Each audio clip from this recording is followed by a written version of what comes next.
Esto es el podcast de la vida deportiva con Dani Delgado.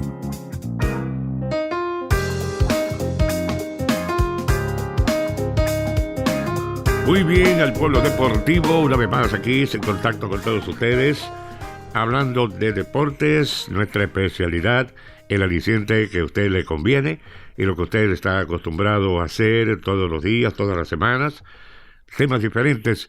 Hermano, hoy le voy a traer un par de temas que están pero súper calientes. Y le voy a decir más, uno de los temas envuelve al gobernador del estado de Connecticut, haciendo comentarios fuera de lugar, lo cual es, no sé, algo que no sienta bien, porque hablando de un gobernador, hermano, haciendo comentarios despectivos, la gente abre la boca, hermano, no pueden sujetar las quijadas en un solo sitio y tienen que meter la pata cuando todo anda bien. Es increíble, pero lamentablemente estas cosas pasan. Vamos a hablar ahora del retorno. UConn, primeramente, había tiempo que no ganaba un campeonato de colegio. Este año ganó un campeonato la rama de varones, mientras la rama femenina, que era la que siempre estaba al palo, representando a Connecticut y a la Universidad de Connecticut, sucumbieron ante la Universidad de Ohio. Un equipo que diríamos nosotros, o diría yo que era un poco más, en un nivel más bajo que UConn. Pero así es el deporte. Y vencieron a UConn. Sinceramente pararon la ofensiva de las mujeres en UConn. Entonces los hombres ganan el campeonato, eliminaron a todo el mundo, van a San Diego y eliminaron de qué forma a San Diego. Bueno, el baloncesto aquí en Connecticut es grande. El baloncesto aquí es mucho más grande que el béisbol. Esa es una de las cosas por la cual Connecticut no tiene un equipo de béisbol profesional. Y la politiquería, desde luego, también. Pero el baloncesto de colegio, sobre todo la Universidad de Connecticut, es algo muy especial, muy llamativo. Y esta vez, pues, ganando el equipo de los varones, como que le puso más énfasis. Bueno, el equipo gana el campeonato en San Diego, tiene que retornar a Connecticut. La noche que jugó UConn con San Diego el lunes, abrieron las instalaciones del Campbell Pavilion. Sobre 10,000 personas estuvieron allí presentes, estudiantes, muy bueno, toda la vida se ha hecho. Una vez que gana Connecticut, que se terminó el juego, la mayoría de estos estudiantes se portaron muy bien. Anteriormente, en años anteriores, había problemas, pero este año la mayoría de la gente se portó muy bien. Inclusive teníamos comentarios de dos personas, dos estudiantes, una de 20 años que vino de Quebec y la otra de Montreal, que dijeron que estaban muy contentas por la disciplina que había. Pero, mi hermano, siempre, entre el montón, siempre se sale un grupo pequeño que quiere dañar las cosas. Y el problema es que quiere dañar las cosas porque hacen cosas que no deben hacer y lo hacen a propósito, premeditados. Cada cual tiene su opinión, yo siempre he dicho. Pero en un caso como este, la justicia debe ser más fuerte con gente así, porque si todo el mundo, sobre 10,000 personas, están celebrando el triunfo de su universidad, 2 o 3 de estos individuos que no tienen respeto ni por el juego, ni por el deporte, ni por la universidad, ni por el prójimo, se dedican a hacer actos vandálicos. Voltearon un automóvil, lo rompieron, tiraron los postes de la luz al piso y después con ellos le dieron a los cristales de varios edificios y lo destruyeron.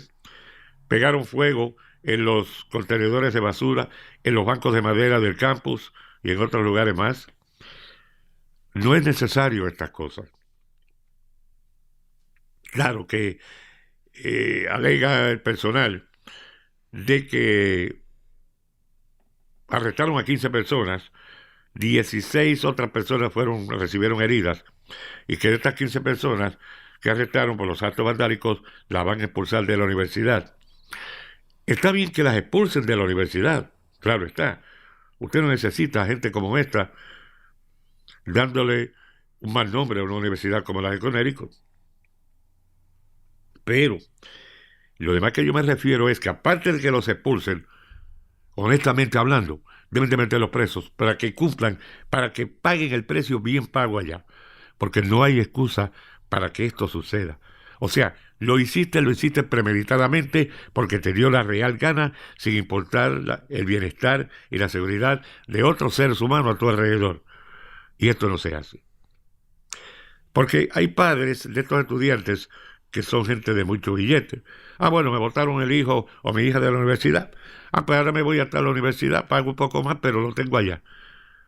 Entonces no hacen que ese individuo pague el precio. No, hay que hacerlo pagar el precio. Te suspendí de esta universidad, te has suspendido de las otras. Pero para eso tienen las universidades que unirse y formar un plan de que se lleve a cabo de esta forma. Porque la destrucción fue bastante. A pesar de que fueron menos personas, la destrucción fue bastante. Eso no se puede tolerar, mi hermano. No había necesidad para eso. Un equipo que hace años que no gana el campeonato, un equipo que toda la vida el mundo deportivo lo tuvo al frente por este equipo de baloncesto y ahora que gana un campeonato otra vez, entonces la primera noticia que sale es una noticia negra, destrucción. Esa es la palabra que está describiendo el paisaje en Yukon, destrucción. Regresó el equipo aquí el martes después de las 3 de la tarde. Inmediatamente había una escolta policial en el aeropuerto Bradley para llevar el equipo al Gamper Pavilion. A miles y miles de automóviles siguieron la parada, la caravana. Va a haber una parada en Downtown Hartford, la capital de Connecticut, con todo el equipo de la Universidad de Connecticut. Porque esto es algo tradicional que se hace cada vez que se gana un campeonato. Y me imagino que esa parada va a estar muy bien. Ahí no va a haber, ahí yo le garantizo a usted que no va a haber los actos vandálicos que hubieron en la universidad. No, aquí en la parada no. Aquí en la parada van a estar en las calles de la ciudad. Hay miles y miles y miles de personas en las calles de la ciudad. Aquí va a estar todo el mundo quietecito. ¿Por qué? Porque los estudiantes que formaron esto en la universidad, cuando lleguen a las calles de la ciudad de Hartford, van a ver, mi hermano, un paredón bien grande de vestidos azules y dice, no, aquí no se puede jugar. Aquí no se puede inventar nada. Ah, bueno. Pues invéntalo si lo quieres hacer. Aparte de esto, señores, en el día de ayer, jueves, el gobernador de Connecticut, él estuvo en Houston. Como él es un dignatario, gobernador, pues desde luego es tratado como tal, políticos al fin. Él estuvo viendo el partido allá en Houston, unos partidos, luego fue a San Diego a ver el partido clave de Yukon y San Diego, y en los dos lugares lo trataron bien. Simplemente regresa aquí. Estaba contento porque, claro, Connecticut ganó y él es el gobernador de Connecticut, pero no pudo aguantar las quijadas, como digo yo, hizo igual que los demás. Ayer abrió la boca y metió la pata. Se puso a hablar cosas que le bajan la moral al downtown de Houston, Texas. No habló nada de San Diego, no, de Houston. Hizo unos comentarios. Bueno, usted nunca ha visto un pura sangre, un caballo con ropa, ¿no? No lo ha visto con ropa. Entonces, él viene y se inventa algo que dice que el área del downtown de Houston se asemejaba a la parte posterior del caballo. O sea, si el caballo no tiene pantalones, no tiene pantaloncillos. Y él hizo ese comentario. Mi hermano, esos no son comentarios para hacerse cuando usted visita el lugar, y mucho menos por parte de un gobernador. Porque cuando hace un gobernador esos comentarios, la gente de otros estados dice, si ese es el gobernador, ahora imagínate cómo serán los residentes del estado. Eso es lo que piensan. Es algo que le baja la moral.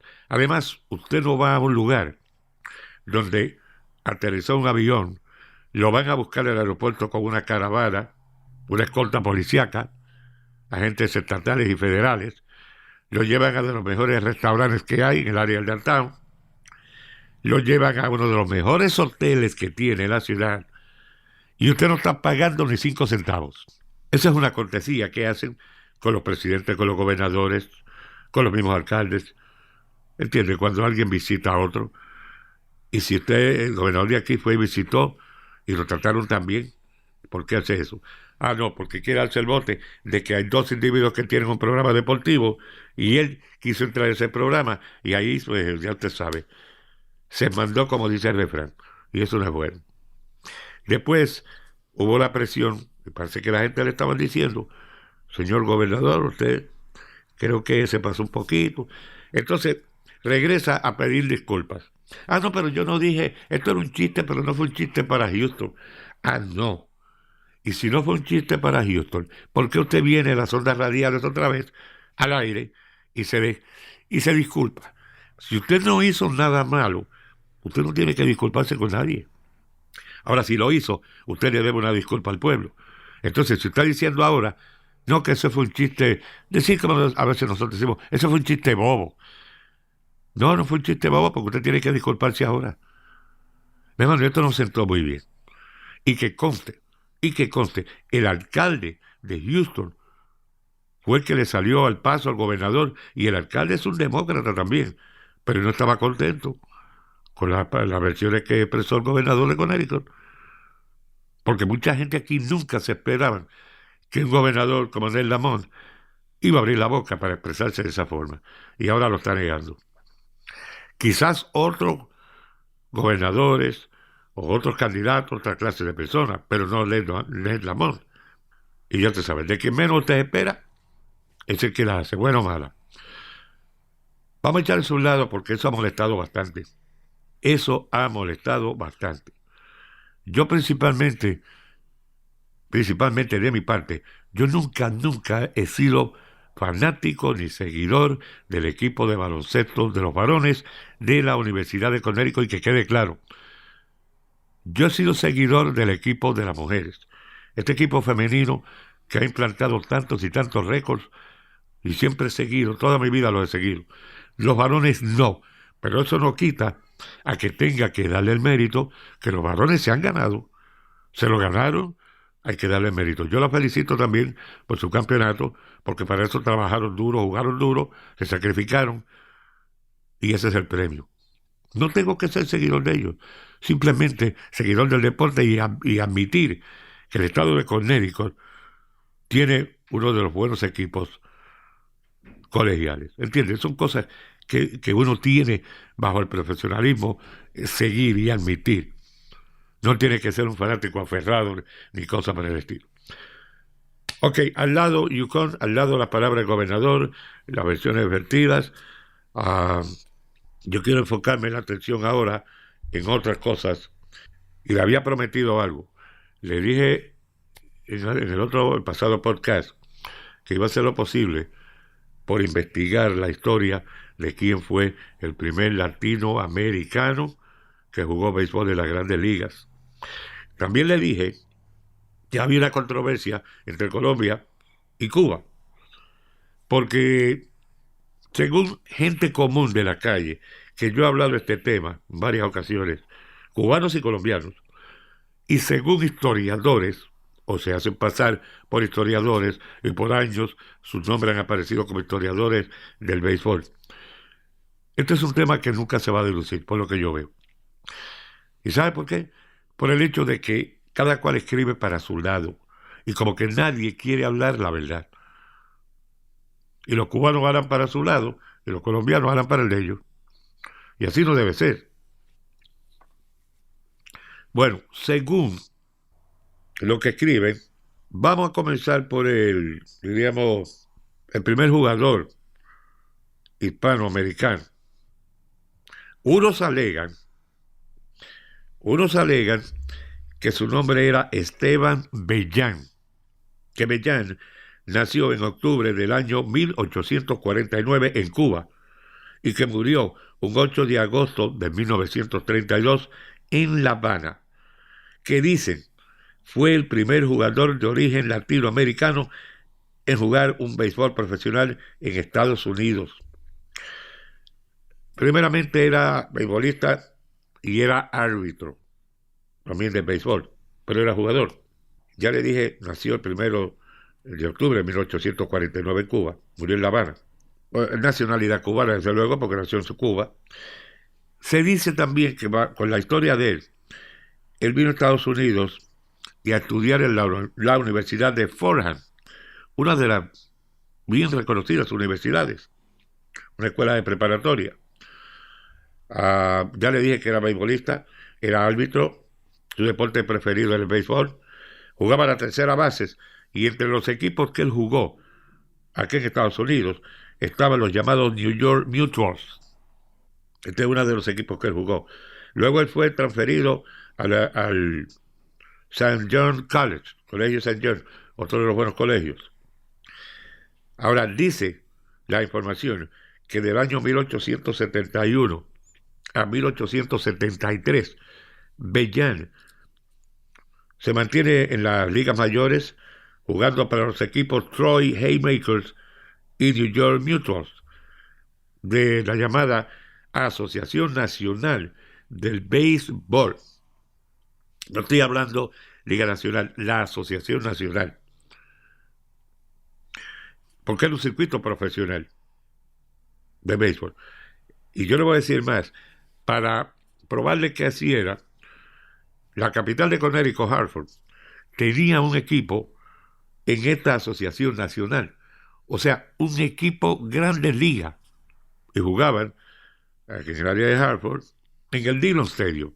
Que el Dillon Stadium hoy en día se convirtió en una cancha de balompié. Pero el equipo jugaba aquí, como local.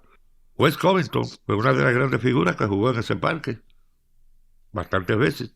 Y estamos hablando cuando, vaya, aquel tiempo de los Bravos de Milwaukee, la franquicia de los Bravos de Milwaukee. Estábamos hablando también de los Bravos de Boston, una franquicia que se ha movido y que ahora está en Atlanta, Georgia. Bueno, en el año 1868 había participado en la fundación de Havana Baseball Club, que fue el primer equipo de béisbol creado en América Latina. Sin embargo, no existe. No existe documentación de juegos de la Havana Baseball Club, sino hasta el 27 de diciembre del año 1874, juego en que Bellan cubre la receptoría y conectó 3 cuadrangulares en ese partido. Y cuando comienzan los campeonatos de béisbol regulares en Cuba, Bellan entonces funge como capitán y pelotero del Club Havana e incluso dirige algunos partidos como árbitro. O sea, no es que dirija, porque el que escribió esta biografía parece que no tiene, ustedes saben, mucho entendimiento. No es que dirija, es que él era un oficial como árbitro. Ya mencionamos un jugador ahí, y entonces poco se sabe de la infancia de Esteban Bellan, porque algunos documentos que firmó acá en Estados Unidos nos dicen que nació el 1 de octubre de 1849 en Cuba, que presumiblemente nació en La Habana, que nació en el seno de una familia muy adinerada en Cuba, lo que le permitió viajar acá para estudiar en Estados Unidos en septiembre de 1863. Bueno, cuando a punto de cumplir los 14 años, fue inscrito con su hermano Domingo en el St. John's College, ubicado en la zona del Bronx, en Nueva York. Bueno, por esa época muchas familias acomodadas de Cuba solían enviar a sus hijos a estudiar a colegios americanos, pues la isla aún era una colonia española y comenzaban a darse los primeros brotes de rebelión contra España para buscar la independencia y para evitar poner a sus hijos en un riesgo. Los enviaban a estudiar a diversos colegios en los Estados Unidos, hablando del que podía, del que tenía su dinerito, la minoría, ¿ves? Ahí enviaron al pequeño Esteban, que parecía mostrar una rápida adaptación a su nueva vida en los Estados Unidos, pues permaneció estudiando en el St. John's College hasta el año 1868. Y su hermano Domingo solo completó el primer año y para 1864 ya no aparece inscrito en el colegio. Muy bien, esa es parte de la historia de este señor Bellan, que muchos dicen que fue el primer latinoamericano en jugar a béisbol de las Grandes Ligas, pero ahora vienen otros casos más. Hablando un poquito más claro, hablemos de Luis Miguel Castro. Luis Miguel Castro nació el 25 de noviembre del año 1876. Falleció el 24 de septiembre del año 1941. Fue jugador de béisbol, pero Luis Miguel Castro nació en Medellín, Colombia. De acuerdo a la referencia que tiene Major League Baseball, se conceptúa como primer latinoamericano en entrar a las Grandes Ligas como jugador del cuadro, donde jugó 42 partidos con el equipo Atléticos de Filadelfia. Estoy hablando de la temporada de 1902. 1902. Bateador derecho, tiraba a la derecha. Ya le dije, el 23 de abril de 1902 debutó en Major League Baseball con los Atléticos de Filadelfia. Jugó pocos partidos, muy pocos. Su promedio de bateo, 2.45. Conectó 35 imparables. Anotó 18 carreras con el equipo Philadelphia Athletics. El único partido, el único equipo con el cual jugó. Para eso estaba en la Liga Americana. Y se estaba jugando el campeonato de la Liga Americana. Él como segunda base, bateador derecho, acudió al Colegio Manhattan, Nueva York, y jugó para el equipo de los Jaspers, que era el equipo que representaba ese colegio. Jugó su único partido, ya le dije, en esta Liga Americana con los Philadelphia Athletics, 1902, y el promedio de bateo fue 2.45. ¿Por qué jugó tan poco? No se sabe. Probablemente los estudios, quién sabe. Porque conectar 35 imparables, un solo cuadrangular, 8 dobles, un triple, se robó 2 bases, en un total de 143 oportunidades en la caja de bateo. Hay muchas cosas de este hombre. Las cosas que se hicieron. Primeramente, él vino de Colombia jovencito, también vino a estudiar acá, tal y como dice el pelotero cubano. Él recibió asistencia económica cuando llegó a viejo, que se retiró de todo béisbol y trabajo a la edad avanzada, pues recibió asistencia económica financiera. Esto según dicen los resultados del data de información que se ha recolectado de él. Ahora bien, cuando él llegó aquí a Estados Unidos, siendo menor, usted sabe que aquí siempre ha existido el racismo. Y existe. Entonces, parece que le aconsejaron a él, tienes que hacer algo con tus papeles, tu certificado de nacimiento, para que te puedan aprobar una ayuda, porque si ellos averiguan que tú eres colombiano, que viniste de España, de Colombia aquí, no te van a aprobar nada, te van a ignorar. Exactamente. Comenzaron a evolucionar para buscar la ayuda y alguien que tenía que ver con el certificado de nacimiento, con estas oficinas, cambió algo y puso como que el certificado de nacimiento de él era de Nueva York, que no era de Colombia. Pero ¿qué pasa? Cuando él vino aquí, él vino en un barco. Él es Colón, nombre del barco. Y cuando empezaron a hacer investigaciones, aparecía ahora con 2 certificados. Uno de Colombia, que estaba en récord en el barco, ese Colón, y el que le hicieron nuevo acá en Nueva York. Por debajo de la mesa, me imagino yo, ¿no? Bueno, él quería pasar como un ciudadano norteamericano con su certificado para poder recibir la asistencia económica, los beneficios que le podía brindar el Estado de Nueva York. Y para evitar cualquier desenlace que pudiera traer un caso de discriminación. Hay muchos detalles en las informaciones de él, como las referencias en baseballreference.com, en el almanaque del béisbol, baseballalmanac.com, que cambiaron su lugar de nacimiento a Nueva York. Pero, ¿qué pasa? Usted sabe que en los barcos usted viaja, hay información, hay un récord de que usted viajó en ese barco, hay información personal de usted como pasajero. Y ahí se investigó que había una información muy sólida que lo mostraba a él como un inmigrante a América. Él no fue el primer jugador que fue traído a jugar béisbol a América. Aquí vamos a separar algo, una cosa de otra cosa. Él no fue el primer jugador. Él lo conceptúan como el primer latinoamericano, ¿ok?, en venir a jugar acá. Pero no el primer jugador, porque antes que él habían jugadores de otros lugares, y no eran latinos. Es más, habían jugadores de la India. ¿Quién se iba a imaginar que de la India iba a venir un jugador de pelota aquí para ese tiempo. Y vino. Y el nombre no es un nombre indio de la India. Suena más como un nombre de un norteamericano. De todas formas, a Castro se le reconoce y se le acredita como el primer jugador la- latino que nació en América Latina en jugar pelota en las grandes ligas.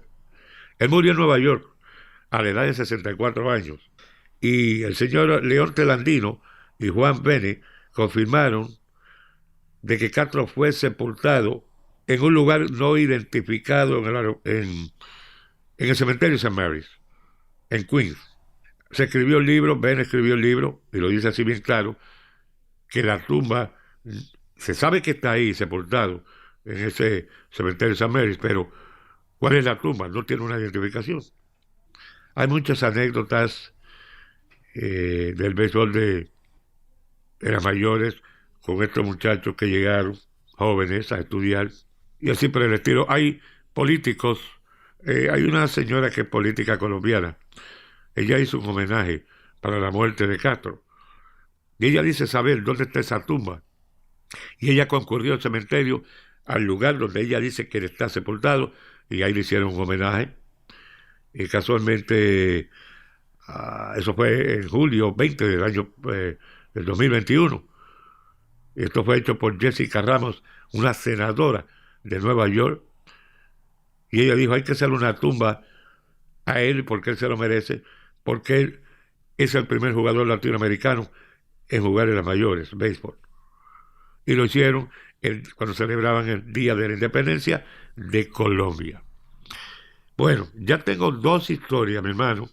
Todavía no hemos llegado al punto.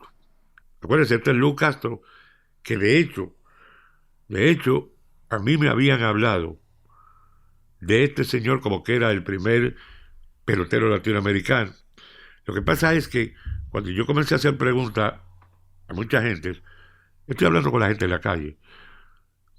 No, porque lo que pasa es que él nació en Cuba, se crió en Cuba y vino a Grandes Ligas a jugar como primer latinoamericano. Eso dicen los cubanos. Colombia dice no, él nació en Colombia, se mudó a Cuba desde muy temprana edad y de allá se hizo pelotero y vino a las mayores. Así que ninguno de los dos están correctos. Ninguno de ellos está correcto. Porque la historia dice de Lou Castro que vino de Colombia a Nueva York. No menciona Cuba en ningún lado. En nada lo menciona.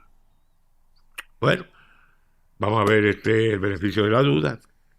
Sale a relucir ahora el nombre de Armando Marsans. Armando Marsans. ¿Quién era Armando Marsans? Da la casualidad, bueno, el nombre es de padres hispanos, pero sale el apellido Marsans y el apellido de su papá. Entonces, Marsans, su segundo apellido, o sea, el apellido de su mamá, era Mendiondo. Armando Marsans Mendiondo. Según la historia, nació en el año 1887, el 3 de octubre. Murió el 3 de septiembre del año 1960. Jugador profesional cubano del béisbol. Jugaba a las posiciones de los Bosques. Se dice que jugó desde 1911 a 1918 con 3 equipos diferentes en las mayores en toda su carrera. Comenzó jugando con los Rojos de Cincinnati en la Liga Nacional 1911 hasta 1914. Jugó con los Terriers de San Luis en la Liga Federal desde 1914 a 1915, solamente un año. Terminó la temporada de 1916 a 1918 jugando para los Yankees de Nueva York. Armando Marsans Mendiondo. Muchos yankees no saben esto, pero es bueno que se entere, porque es parte de la historia. Sus estadísticas en las mayores, promedio de bateo de por vida de 2.69. 2.69. Conectó 2 cuadrangulares, empujó 221 carreras y se robó 171 bases. Ya le dije, los Rojos de Cincinnati, los Terriers de San Luis, los Browns de San Luis también, cuando San Luis cambió el nombre, y los Yankees de Nueva York. A este es otro que se le conceptúa como el primer latinoamericano en jugar béisbol en las mayores. O sea que hay tres. ¿Cuál de esos tres? Y no se ponen de acuerdo. Entonces, estos historiadores, porque ya no se está hablando con gente fanático del béisbol en la calle, pero estos historiadores que se dan a la tarea de escribir libros de tal pelotero, la biografía de tal pelotero, se supone que ellos deben estar bien enterados, bien informados de lo que van a escribir sobre el papel. Sí, porque el papel aguanta todo lo que le pongan. Pero ellos deben estar bien informados y llevar la información completa al público, porque mucha gente le gusta esto, le interesa saber esto. Entonces todo esto va a pasar a la historia como una guerra entre Colombia y Cuba, disputándose el honor del primer latinoamericano que jugó béisbol en las mayores. Ahí no aprendimos nada. No aprendemos nada, sinceramente, porque usted pone la confianza en alguien que sabe, profesión, o que está supuesto a saber, un historiador, y entonces vienen con unas informaciones que media factura, que lo ponen usted a pensar, harán para el lado de ellos, entonces los colombianos harán para el lado suyo también. No llegamos a ningún lado. Pero aún así, yo no me voy a detener en esto. Y no me voy a detener porque tengo que llegar a un lugar donde, sinceramente, yo pueda conseguir la verdad. Porque una de las cosas que yo siempre he hecho en mi vida es que me propongo una cosa, me mano y le doy ton y son hasta lo último, hasta que ya no pueda más. Y yo no voy a quedarme convencido de que esta información que yo le di a ustedes hoy está 100% correcta. De que tenga muchos casos correctos, muchas verdades sí, pero 100%. Y le traje la información por el mero hecho de que ya son tres jugadores, y que de acuerdo a los historiadores se están disputando esto, pero estos honores, yo no sé, se los disputan ellos porque la gente en la calle y algunos historiadores le dan ese honor, pero no sinceramente por el hecho de que estén todos correctos. Pero seguiremos, esa se la debo, vamos a seguir en esa, porque van a haber más historias y yo voy a seguir tratando de investigar todo lo más que pueda de quién verdaderamente fue ese jugador. Hasta la fecha, le puedo decir que desde que yo comencé con esa pregunta, la comencé porque vi un historial escrito, y no me acuerdo quién lo escribió, hace bastantes años, y este nombre me suena, el de Lou Castro, me suena mucho. Y puede ser que sea él la respuesta correcta a la pregunta de que fue el primer latinoamericano en jugar béisbol. Es muy probable, porque la mayoría de la gente que yo he hablado dicen que fue él, pero hay otros que tienen sus dudas. Entonces los cubanos dicen, no, ellos están equivocados. Ese muchacho es cubano, nació en Cuba. Bueno, dejémoslo ahí por ahora. Vamos a ver, a la larga vamos a ver quién estaba bien y quién estaba mal. Y ya que yo estoy haciendo estas especies de efemérides, jugadores de las mayores, como estos temas así que le acabo de poner, vamos a mencionar otro grande del béisbol. Tal vez en esta yo creo que no fallamos. El primer jugador dominicano. Acuérdense que ahora es otro cantar. No estamos hablando de latinoamericano. Ahora es primer jugador dominicano en jugar béisbol en las mayores. Su nombre, Osvaldo José Osivirgil Pichardo. Una vez más, Osvaldo José Osivirgil Pichardo. Nació en Montecristi, la República Dominicana. A la edad de 13 años, su familia emigró acá a los Estados Unidos. Llegaron al Bronx, Nueva York. Osivirgil sirvió en las Fuerzas Armadas de Estados Unidos, en la Marina, de 1950 a 1952. Jugó con el equipo de los Marines en Camp Lejeune. Eso es Carolina del Norte, es un campo de entrenamiento, los boot camps. Ellos tenían un equipo de béisbol ahí, los Marines. Ahí jugó él. Luego firmó con los Giants de Nueva York cuando salió de la Marina en el 1953. Estoy hablando ya de las grandes ligas. Entonces jugó en los circuitos de Liga Menor cuando los Giants lo firmaron, 1953. Ahora, en septiembre 23 de 1956, Bill Hill comenzó en el circuito grande con los Gigantes de Nueva York, convirtiéndose en el primer jugador latinoamericano de jugar béisbol en las mayores.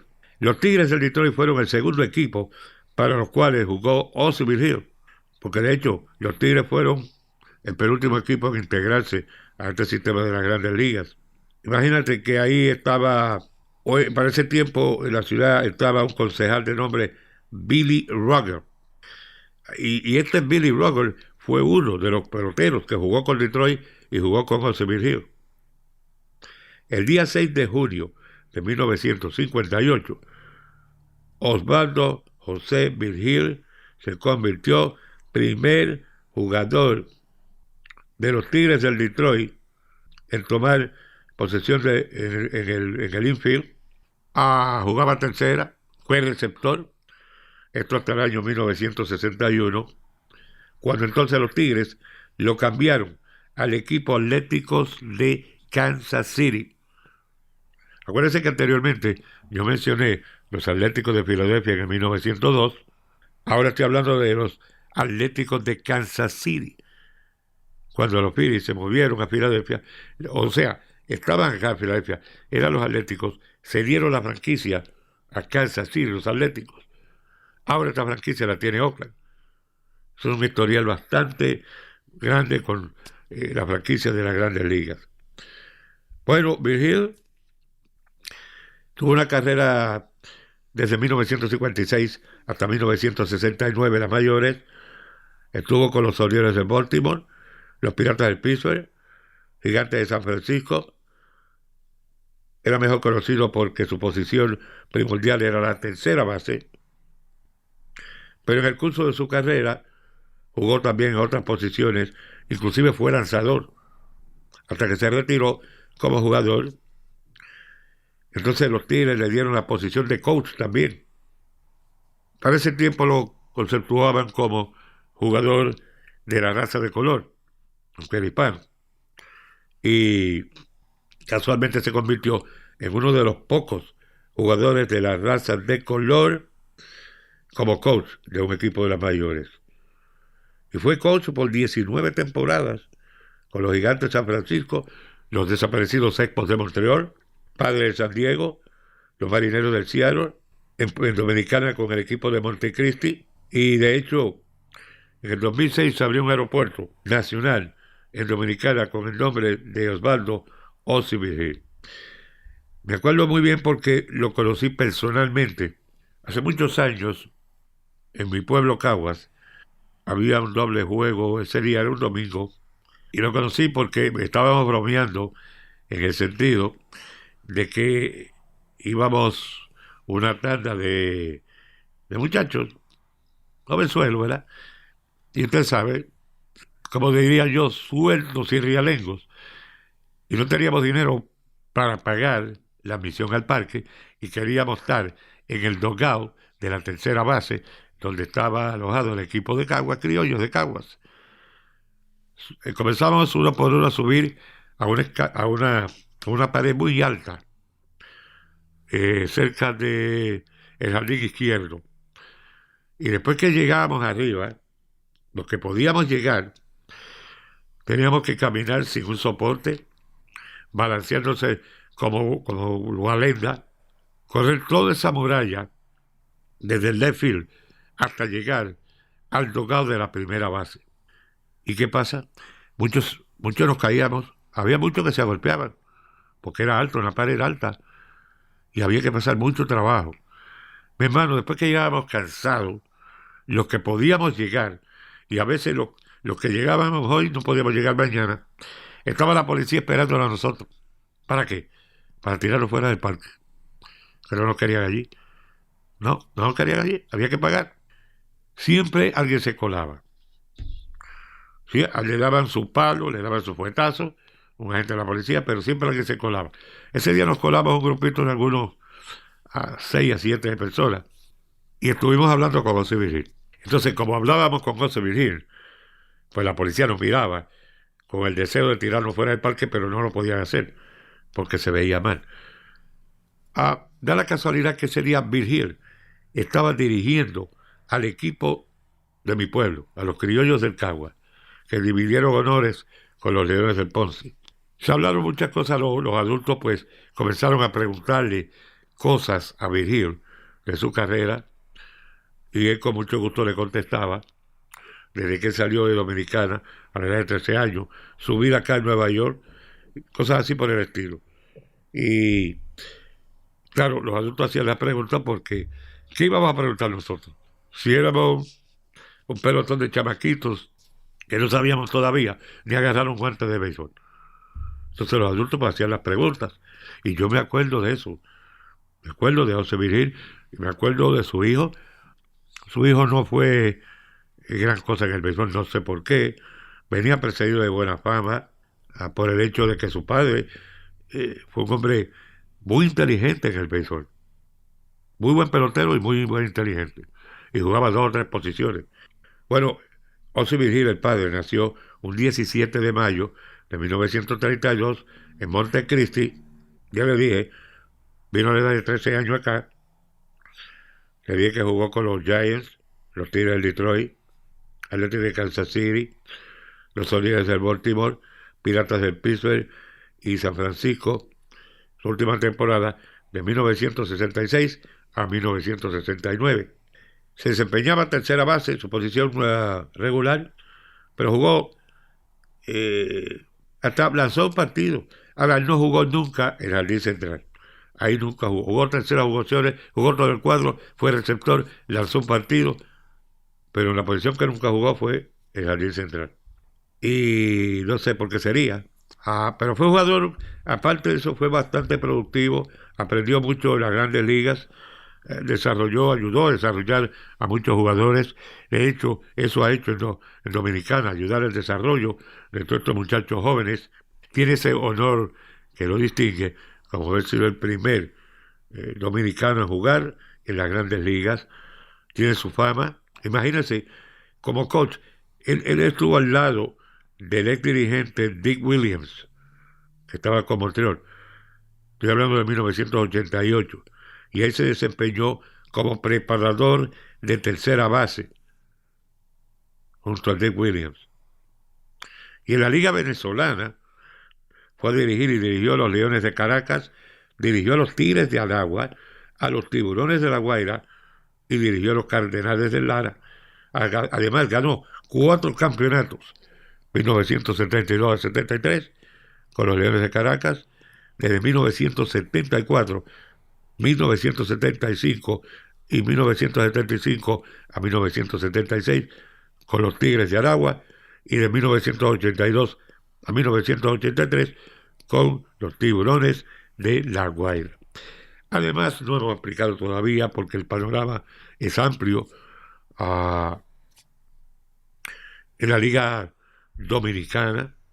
Fíjense, cuando fue a jugar allá, tuvo con las Águilas Ibaeñas, 1967 hasta el 68 y de 1970 al 71, donde terminó con un récord de 32 carreras remolcadas, 112 anotadas, 12 cuadrangulares y promedio de bateo de 2.56 en un total de 862 turnos al bate.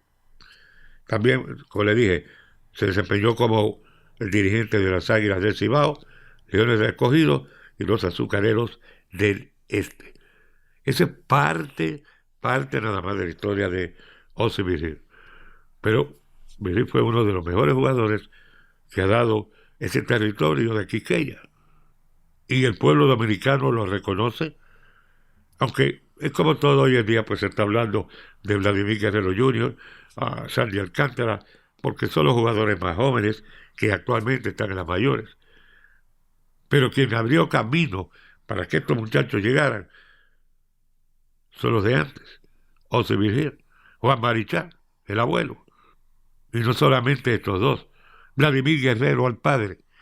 Yo conceptúo, no es esto de que la gente dice, fulano de tal es mejor jugador que fulano de tal. Yo nunca he hecho esas comparaciones porque nunca me han gustado, porque es como restarle méritos a una persona. Es cierto que puede haber un jugador que sea mejor, o sea, que tenga mejores números por sus destrezas que otro jugador para jugar a tercera base. Un ejemplo, fulano de tal juega a la tercera base con más destreza que el otro fulano de tal. Sí, eso puede ser cierto. O eso ha pasado en cualquier posición. Vamos a poner el ejemplo de la tercera base. Ahora, a la defensiva, ese fulano de tal que sobresale sobre el otro en el guante, bueno, es un monstruo. Por ahí no pasa nada. Pero a la ofensiva es más flojo que que es más flojo que la defensiva. Y eso es lo que la gente no ve. Y comienzan a hacer comparaciones bobas.